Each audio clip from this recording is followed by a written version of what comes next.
레위기 19장 오늘 19절에 있는 말씀 한 절과 26절부터 28절까지 이렇게 건너뛰어서 좀 보겠습니다. 함께 읽어보겠습니다. 19절입니다. 시작. 너희는 내 규례를 지킬지어다. 내 가축을 다른 종류와 교미시키지 말며 내 밭에 두 종류를 섞어 뿌리지 말며 두 재료로 직조한 옷을 입지 말며 하고 너희는 무엇이든지 피채 먹지 말며 점을 치지 말며 술법을 행하지 말며 머리카락을 둥글게 깎지 말며 수염 끝을 손상하지 말며 죽은 자 때문에 너희의 살에 문신을 하지 말며 무늬를 놓지 말라. 나는 여호와니라. 아멘. 지금 이제 21세기와 20세기의 큰 차이점 중에 하나가 뭔가 하면 여러 가지 보는 각도에 따라 다를 수 있겠습니다만은 20세기는 뭔가 이렇게 딱 정제되어 있는 그 사회, 무엇을 하나 규정하면은 그 규정하는 것이 그대로 다 모든 사람들이 그걸 받아들이는 이런 사회였습니다. 그러니까 규격과 그리고 이 권위와 진리가 인정되어지던 이런 시대가 20세기였었다고 하면 우리가 살고 있는 21세기는 전혀 다른 시대를 살고 있습니다. 21세기가 아직 한참 남았습니다만은 지금까지를 보면 학자들이 대부분 이런 이야기를 합니다. 융합과 통합의 시대가 21세기다. 융합과 통합의 시대. 그러니까 한 우물 파는 시대는 아니다라는 거죠. 한 우물 파는 시대는 아니다. 이 우물도 파야 되고 또 산으로 올라가서도 해봐야 되고 여기서 우물을 판 이 우물과 산에서 한 일과 같이 융합이 되어서 뭔가 새로운 것을 만들어내는 사회, 그 사회가 21세기다. 흔히 이렇게들 많이 합니다. 그것이 통합되어지는 것이다라는 것이죠. 그래서 옛날에는 이과 문과가 딱 나눴어요. 대학에 이과는 이과, 문과는 문과. 이과 학생들은 이과만 죽으라고 공부하고 문과 학생들은 그냥 문과로 나가면 되고. 그러나 요즘은 그렇지 않습니다. 이과 학생들도 인문학을 배웁니다. 인문학을요.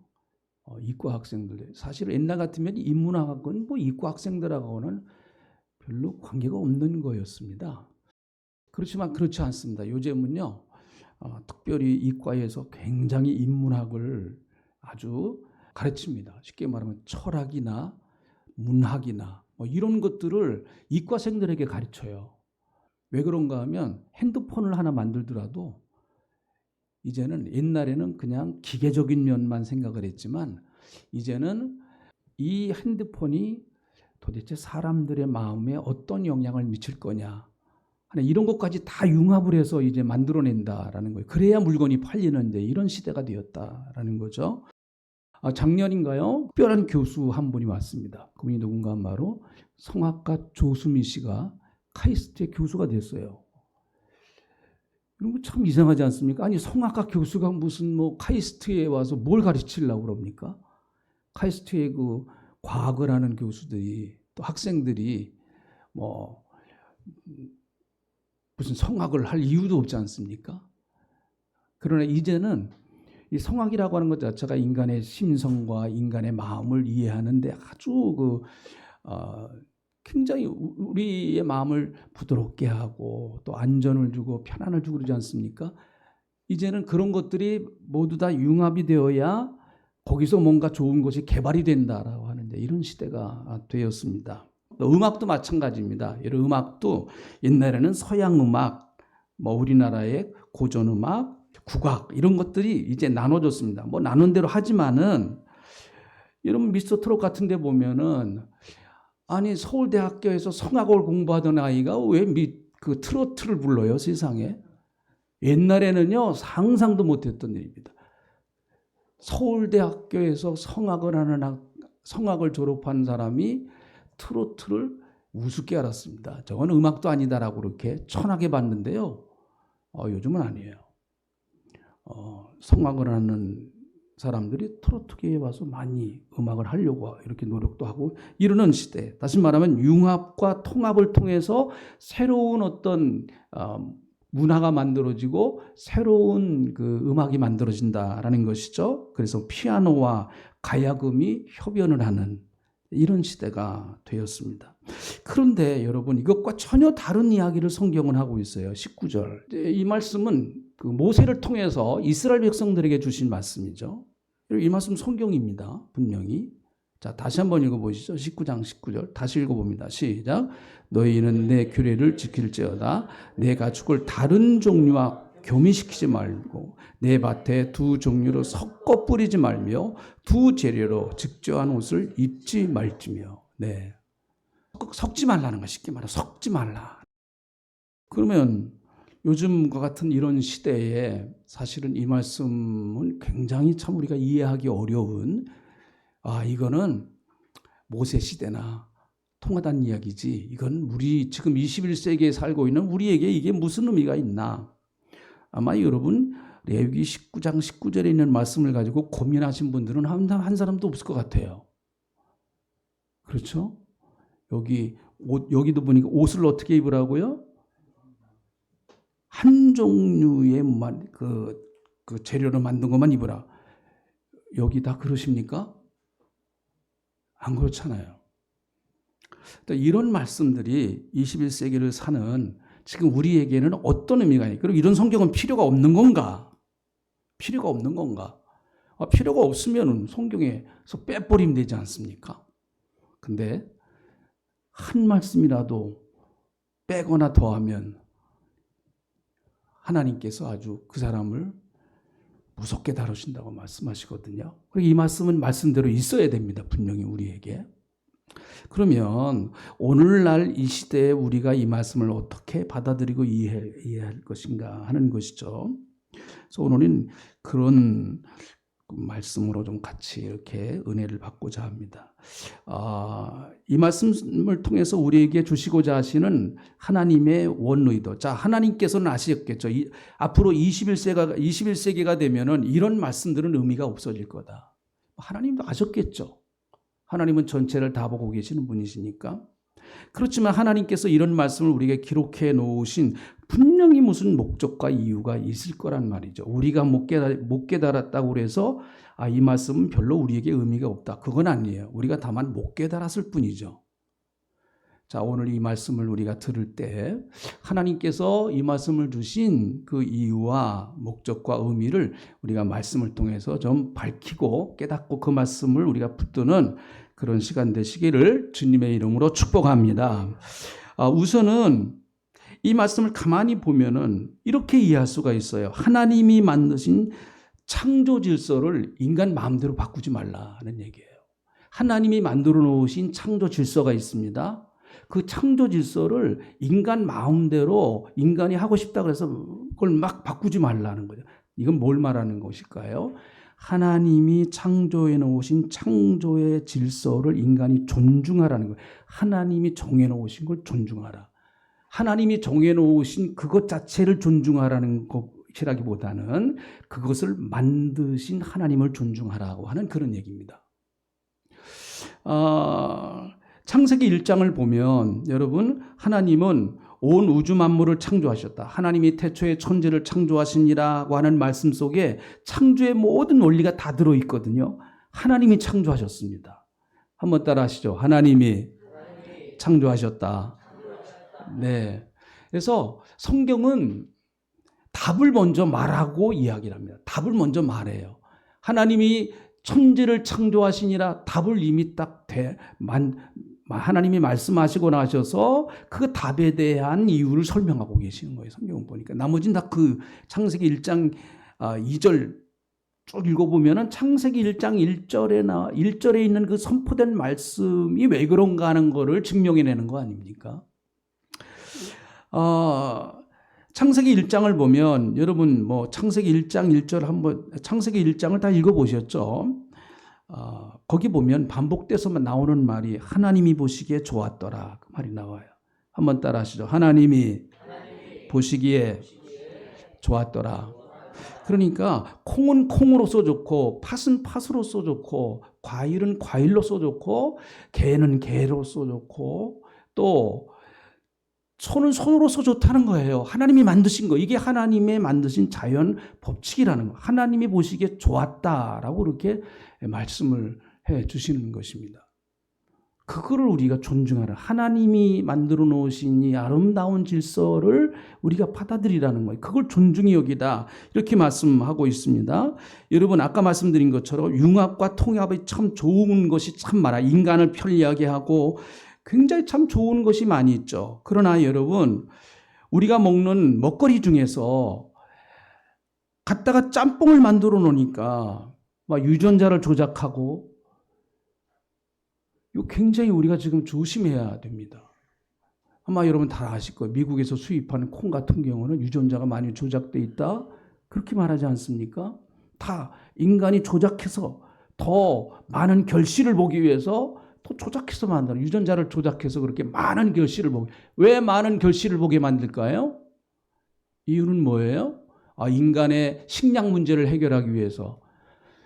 그건 참 너무 좋은 얘기입니다.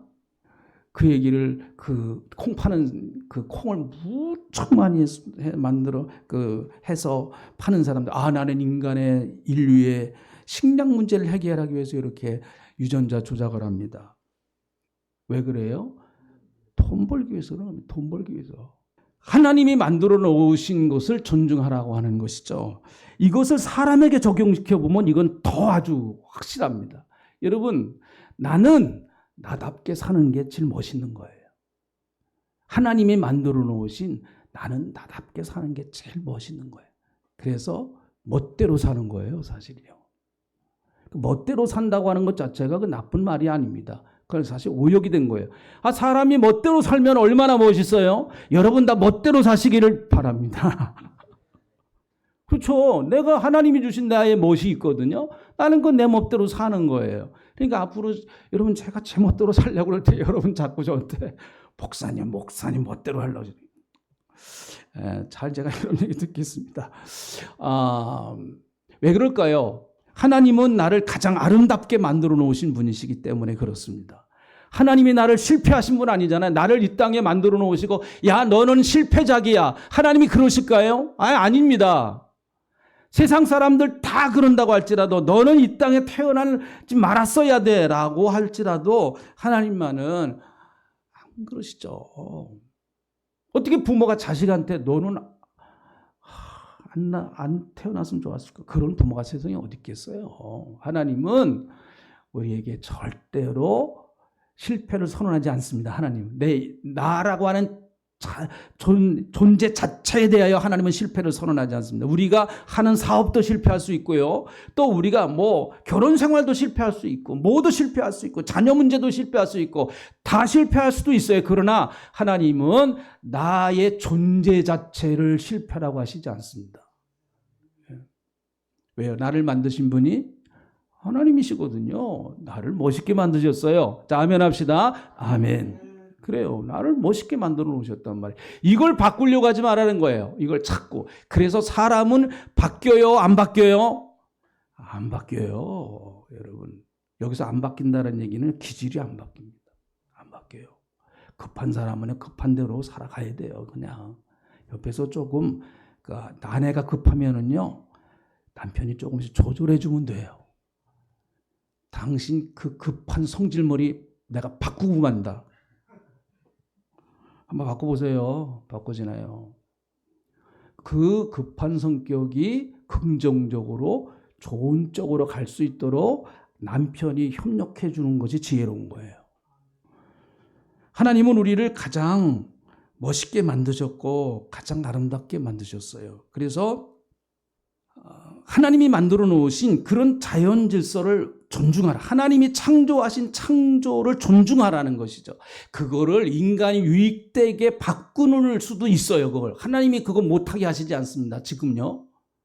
그러나 그것조차도 하나님 주신 지혜 아닙니까?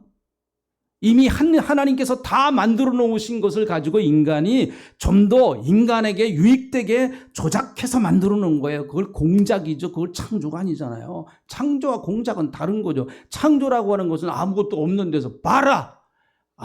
봐라라는 말이 창조란 말이에요. 아무것도 없는 곳에 빛이 있어라 그러니까 빛이 확 쏟아지고, 그게 창조죠. 예. 인간이 여러분 비행기를 처음 만들어냈다, 그거 창조입니까? 다 이미 가지고 있는 하나님이 주신 재료를 가지고 만들어 놓은 건데, 그걸 우리가 발견하지 못한 거. 그래서 발명했다 그러잖아요. 발명했다. 이것을요, 사람에게 적용해 보면, 이것을 만약에 이 법칙을 사람에게 적용해서 교미시킨다든지, 옷을 직조한다든지, 종자를 섞어서 뿌린다든지, 이걸 만약에 사람에게 적용시킨다고 하면 동성애 문제가 나오는 거예요. 동성애 문제가 나오는 겁니다. 그래서 여러분, 이제는 남자와 여자, 성 두 개가 아니에요. 성 두 개 아닙니다. 그리고 인간이 성을 선택하는 거예요. 동성애 문제는, 여러분, 저도 동성애 하시던 분이 이렇게 간증하는 걸 들었어요. 치료받고. 근데 어떻게 보면 참 동성애 하시는 분들이 안타깝더라고요. 본인이 나는 동성애 해야지 이렇게 해서 된 분들이 없습니다, 사실은요. 나는 동성애자로 살아야지. 누가 처음부터 그렇게 되겠습니까? 하다가 보니까 환경에 이끌리고 해서 자기도 모르는 사이 그쪽으로 가버렸어요. 그러니까 우리가 동성애 하시는 분들 자체를 정죄하면 안 됩니다. 근데 문제는 뭔가 하면, 성을 내가 선택하겠다는 거예요. 내가 남자, 여자, 하나님이 정해주시지 말고 성을 내가 선택하겠다는 거예요. 그게 동성애의 큰 문제입니다. 나 남자로, 하나님이 나를 남자로 만들어 주셨는데 난 남자로 살기 싫어요. 나 이제 여자 할 거예요. 내가 선택하겠다는 거예요. 내 인생의 주권이 나한테 있다는 겁니다. 하나님이 정해 놓으신 대로 난 살고 싶지 않아요. 하나님이 나를 여자로 만들어 놓으셨는데 난 남자로 살고 싶어요. 이 19절에 있는 말씀, 그거 하지 말라는 거예요. 하나님이 정해 놓으신 창조의 질서대로 살아라는 거예요. 특별히 인간은 그렇습니다. 무슨 이유인지 모르지만 좀 남성적인 성품이 강한 그런 분들도 있어요, 보니까. 또 여성적인 성품이 강한 분들도 있습니다. 그거는 왜 그런지 여러 가지 이유가 있겠죠. 그러나 근본적으로 너는 여자야, 너는 남자야, 이건 하나님이 정하시는 거예요. 인간이 정하는 거 아닙니다. 그리고 또 한 문제가 뭔가 하면, 성이 왜 꼭 두 가지 성만 있어야 되는 거냐 말이죠. 남자, 여자. 왜 이 꼭 두 가지만 있어야 되느냐. 나는 남자도 아니고 여자도 아니다. 나는 제3의 성을 선택하겠다. 이거 서구사회에서 일어나는 일이에요, 지금요, 여러분. 그 사람 어느 날 고등학교 멀쩡하게 다니던 자식이 찾아와갖고, 나 남자 안 할래요? 여자 안 할래요? 나는 제3의 성을 선택할래요. 이 짓들 하고 앉았으니. 하나님의 말씀은 레위기에 있는 말씀이나 지금 우리가 살아가고 있는 현실의 말씀 같은 거예요. 레위기는 단순히 율법이 아닙니다. 이건 이미 다 사장되고 폐지된 말씀이 아니에요. 그 의미는 여태까지 그대로 살아있습니다. 문자적으로 지키는 것은 우리가 안 해도 됩니다. 그러나 여기에 담겨져 있는 이 의미는 오늘날도 시퍼렇게 칼날처럼 살아있습니다. 그 하나님이 이 법을 정해놓으신 그 원래의 하나님의 마음, 그건 시퍼렇게 아직도 살아있단 말이죠.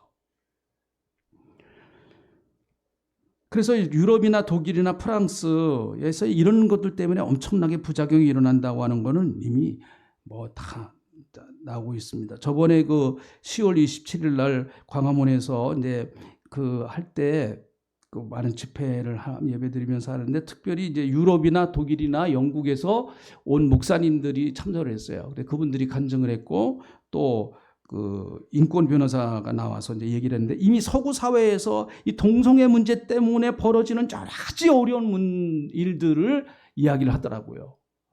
그러면서 그 목사님들이 거기서 아주 정말 목이 터져라고 간절히 우리 한국 교인들에게 당부한 것, 이거 무슨 수로, 이미 서구 사회는 이걸 막지 못했는데 우리는 알지 못해서 막지 못했다. 그러나 한국 교회는 막아주시기 바랍니다. 간곡하게 부탁을 해요. 보니까 이분들이 다 이미 한번 그렇게 된 것을 돌리기는 너무 어렵습니다. 너무 어려워요. 섞으면 안 됩니다, 여러분. 하나님이 나를 남자로 살게 하셨으면 감사하게 남자로 사는 거예요, 우리는. 그렇잖아요. 네? 여자로 살게 하셨으면 여자로 살게 하시고, 하나님이 만들어 놓으신 자연의 법칙, 그 창조의 법칙을 내 마음대로 바꾸지 말라고 하는 얘기죠. 또 한 가지는 우리가 여기서 저 의미 있게 깨달아야 될 것 가운데 하나는 신앙의 혼합주의를 배격하라고 하는 얘기입니다. 섞지 말라는 거. 여기서 섞지 말라고 하는 말에, 히브리 말에 여러 가지 의미가 있어요. 그 가운데 하나가 혼돈이라고 하는 뜻이, 그래서 바벨이라고 하는 그 말이 사실은 혼돈이란 뜻이거든요. 바벨탑, 혼돈의 탑이란 말이 혼돈의 탑. 여기서 섞었다라고 하는 이야기가 그 의미와 비슷하다는 혼돈. 섞어버리면, 영적으로 섞어버리면 반드시 혼돈됩니다. 혼돈이 찾아온다는 거예요. 특별히 예수 믿는 사람들은 더 그렇습니다. 비빔밥 만들지 말아요. 밥은 비빔밥 얼마든지 드십시오. 그러나 짬뽕 얼마든지 드세요. 그러나 영적으로는 비빔밥 만들지 말고 짬뽕 만들지 말라는 거예요. 우상과 하나님을 겸하여 섬기지 말라. 그래서 이제 쭉 그 26절로 넘어가 보면요. 너희는 무엇이든지 피채 먹지 말라. 점치지 말며 술법을 행하지 말라.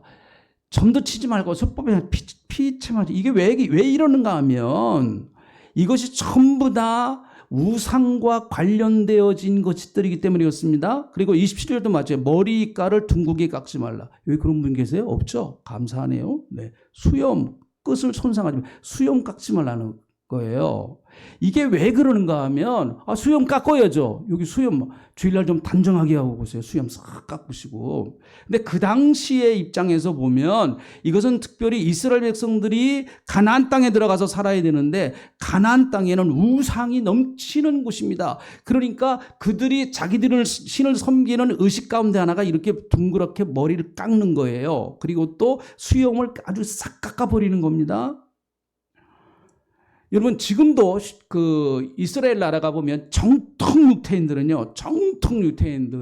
특별히 랍비들도 마찬가지 정통 유태인들 까만 옷 입고 그건 나중에 여러분 인터넷 검색 찾아보세요. 다 나옵니다. 까만 옷 입고 까만 양 모자 쓰고 수염 이렇게 길게 하고 다녀요. 안 깎아요 지금도 이 사람들요. 정통 유태인들 안 깎습니다 수염은요. 이걸 문자적으로 그대로 받아들이는 거예요. 안 깎아요. 한번 끝나고 그 검색해 보세요.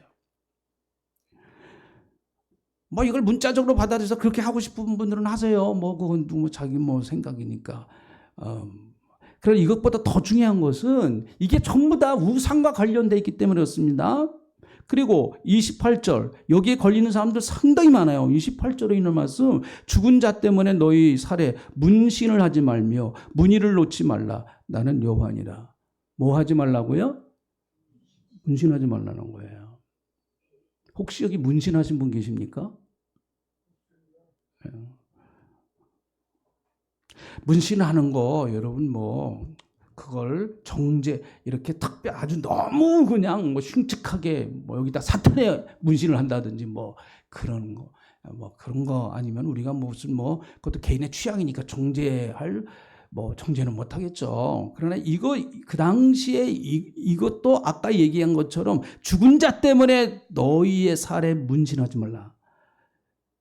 죽은 자 갖다 파묻어 놓고 문신하지 말라는 거예요. 왜 문신을 하는가 하면 그 당시에 이것은 죽음의 영이 자기에게 와서 자기도 끌고 갈 것이다. 죽음 이 지하 세계로 끌고 갈 것이다라고 하는 그 당시 가나안 땅에 사는 사람들의 생각 때문에 그들은 문신을 했어요. 그러니까 문신을 해서 악한 영을 추방하려고 그러는 거예요. 악한 영을 막아내려고 문신을 한 거예요. 요즘은 문신을 그래서 하진 않더라고요. 다 뭐 멋으로 하다가 문신을. 근데 예수 믿는 사람들은 뭐 안 하면 좋겠죠. 안 하면은. 근데 아무튼 성경이 이걸 하지 말라고 하는 이유는 바로 이 우상 숭배 때문에 그런 것입니다.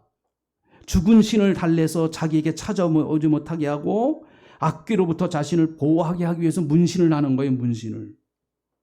이거는 문자적인 의미라고 볼 수 있어요. 자, 이것보다 더 우리가 중요한 것은 무엇인가 하면 결국은 하나님과 우상과 같이 겸해서 섬길 수 없다라고 하는 것을 알려주는 사건이죠. 그러니까 이스라엘 백성들이 가나안 땅에 들어가 보면 그 사람들이 뭐 이렇게 손에다가 문신을 했어요. 야, 저거 멋있네. 나도 한번 해봐야지. 왜 문신을 하세요? 이거 문신을 하면은요 악귀가 들어오질 않아요. 악귀, 귀신이 안 들어와요. 그래요? 그럼 이쪽 팔에도 해야 되겠네. 이스라엘 백성들이요 하나 양보하면 오른팔에서 왼팔로 가고 오른발에서 왼발로 가고요. 나중에는 몸 전체로 갑니다. 몸 전체로 가는 거예요. 이게 사사시대에 가보면은요, 참, 이 말도 안 되는 일들이 사사시대에 벌어져요. 사사기는 1장부터 16장까지는 12명의 사사가 나오고, 17장부터는 그 당시에 사사시대의 사람들, 이스라엘 백성들이 가나안 땅에서 어떻게 살았는가는 그 당시의 시대상을 보여주고 있습니다. 17장에 가보면요, 이런 재미있는 사건이 나와요. 에브라임 지파에 미가라고 하는 사람이 살고 있었습니다. 굉장히 가정이 부유해요. 이 사람은 이스라엘 사람입니다. 하나님 섬기는 사람이에요. 근데 아들이 은천을 훔쳐갔어요. 엄마한테서. 그리고 엄마가 어느 놈이 훔쳐갔냐, 어느 놈이 훔쳐갔냐 그러니까 이제 너무 그것이 그냥 너무 엄마가 그러니까 엄마 사실 제가 뭐 좀 이렇게 가져갔습니다. 그러니까 엄마가 야 그래도 바른 말하니 대단하다 해가지고요 그 돈으로 신상을 만들어줘요. 참 네가 착한 학생이구나. 아주 참 좋은 학생이다. 너 참 마음이 착한. 너 복 받아라 하면서 신상을 만들어줘요. 신상을. 그 아들의 집에다가요. 신상을 만들어주는데 뭐가 없는가 하면 제사장이 없습니다. 그래서 제사장을 세워요. 제사장을 누구 세우는가 하면 레위 지파를 세워요.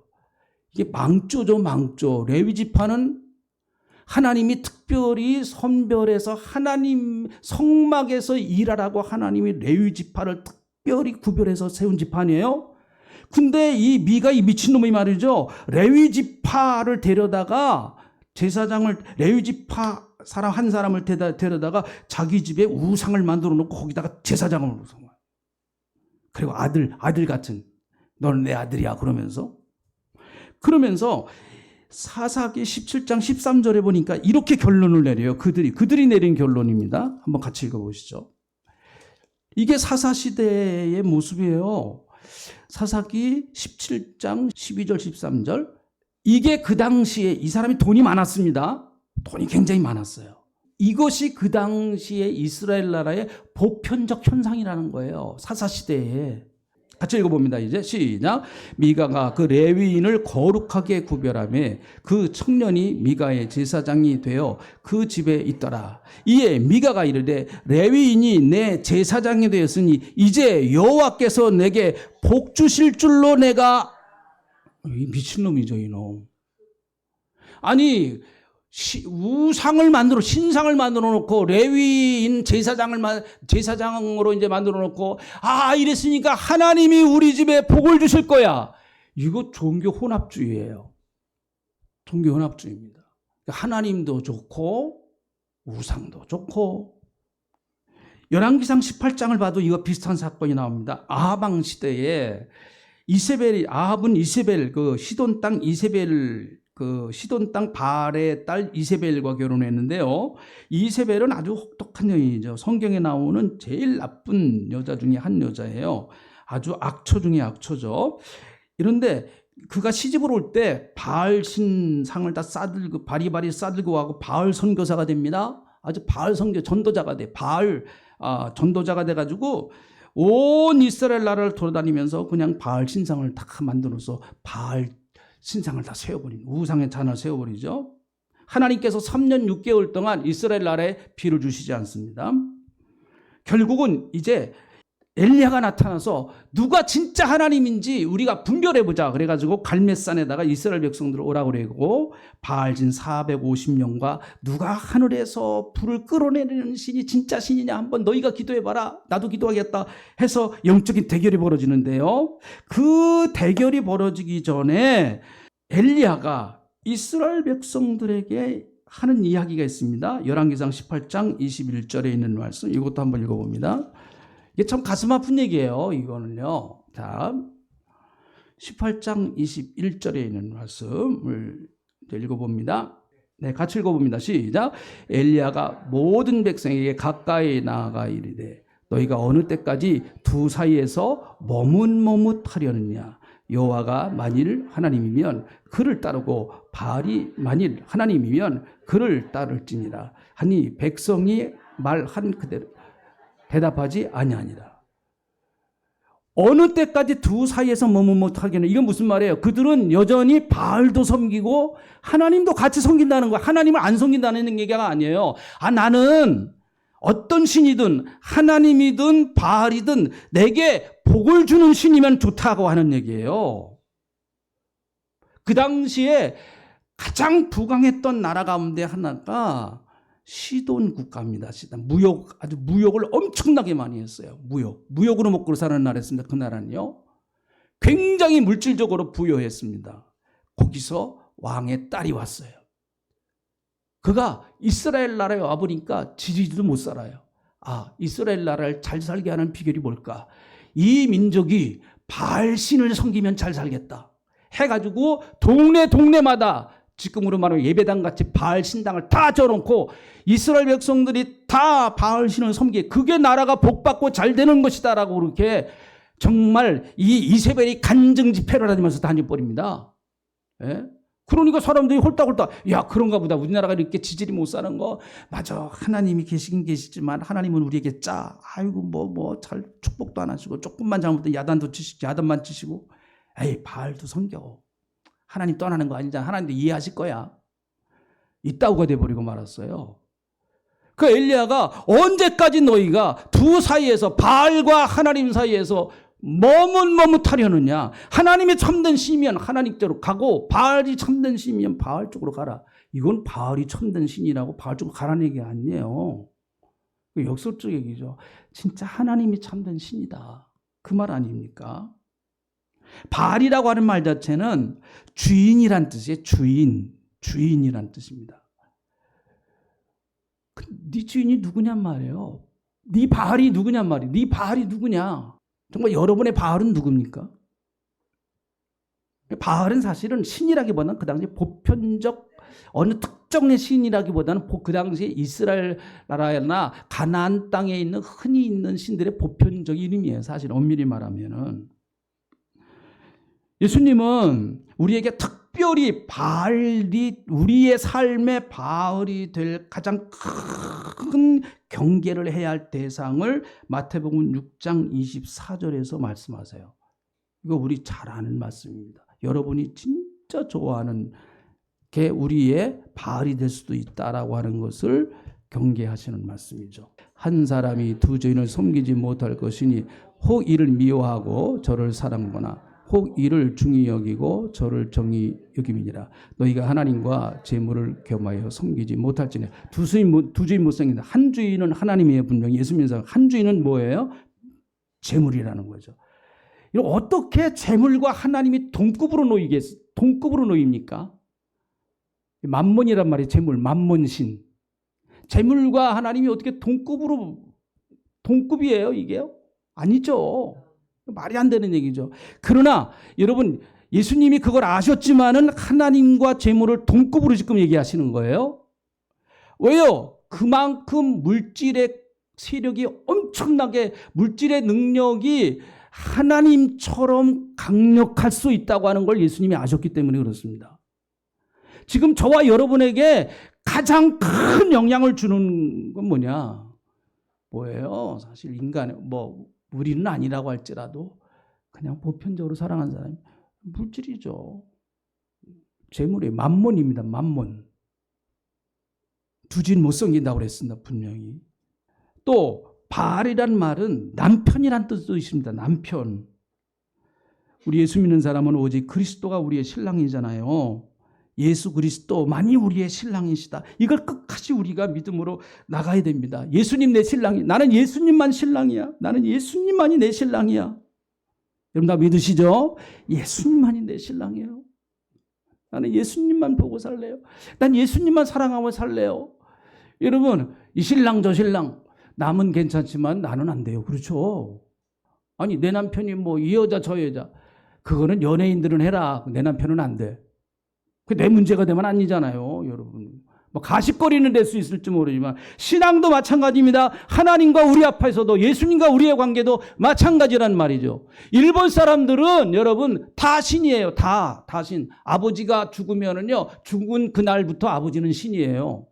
그래서 신이 몇십만 개가 되는 겁니다. 일본 사람들은요. 그러니까 일본은 선교사들이 그렇게 가서 눈물 뿌리고 정말 피를 토하면서 하는데도 안 돼요. 안 돼요. 0.8%도 안 된다고 그럽니다. 기독교인이. 근데 일본은 잘 살아요. 아, 이 신 저 신. 그래서 크리스마스 때는 어디 가요? 교회 가요. 석가탄신일 날은 어디 가요? 절에 가요. 그 사람들은 그걸 전혀 갈등을 안 느낍니다. 우리나라는 참 축복받은 나라예요. 크리스마스 때 교회 오고 그리고 또 석가가 탄생한 날 또 절 가고 그러면은요 배락 많은 줄 알아요. 우리나라는 아 이거 참 얼마나 이게 우리나라는 하여튼 보편적 은혜가 너무 커요. 내가 볼 때 너무 커. 21세기에 가장 경계해야 돼. 20세기 19세기부터 20세기에 가장 기독교를 허물었던 제일 무서운 적은 다윈의 진화론이다. 그렇게 얘기를 합니다. 다윈의 진화론 때문에 기독교의 진리가 엉망진창이 돼버렸다. 21세기에 교회가 제일 경계해야 될 것 종교 혼합주의다라는 거죠. 어느 종교든지 구원이 있다는 거예요. 기독교도 구원이 있고 불교도 구원이 있고 그 사람들이 이런 사람들이 제일 잘 아주 합당하다고 얘기하는 게 등산하는 산 얘기, 등산하는 거. 그래서 북쪽에서 산을 올라가든 동쪽에서 산을 올라가든 남쪽에서 산을 올라가든 정상에 가서 뭐 한다고요? 다 만난다는 거예요. 근데 어떤 산은요 못 올라가요. 올라가다 죽어요. 안타까운 거는 기독교 믿지 않는 사람들이 그런 얘기를 하는 건 이해할 수가 있습니다. 안타까운 건 교회 안에서도 목사나 신학자나 성도가 통합주의, 종교 통합주의를 지지하는 자들이 있습니다. 성경은 그들을 음녀라고 말합니다. 구원은 오직 예수님이십니다. 네. 구원은 오직 예수님이세요. 요한복음 14장 6절 예수께서 이르시되 내가 곧 길이요 진리요 생명이니 나로 말미암지 않고는 아버지께로 갈 자가 없다. 여러분 다 잊어버려도 이거 잊지 마세요. 이 말씀 꼭 기억하세요. 할렐루야. 예수 그리스도 그분만이 유일한 내 삶의 구세주이다. 예수님만이 내 삶의 길이십니다. 내가 가야 할 길이십니다. 그분이 천국 갈 수 있는 유일한 길이시고 내 인생을 바로 살아가야 할 유일한 길이시고 그리고 우리 가정이 가야 할 길이시고 우리 사업이 가야 할 길이시고 그리고 우리 자녀들이 가야 할 길이고 대한민국이 가야 할 길이고 아니 온 세계가 가야 할 길 예수님. 우리 다 아멘이시죠?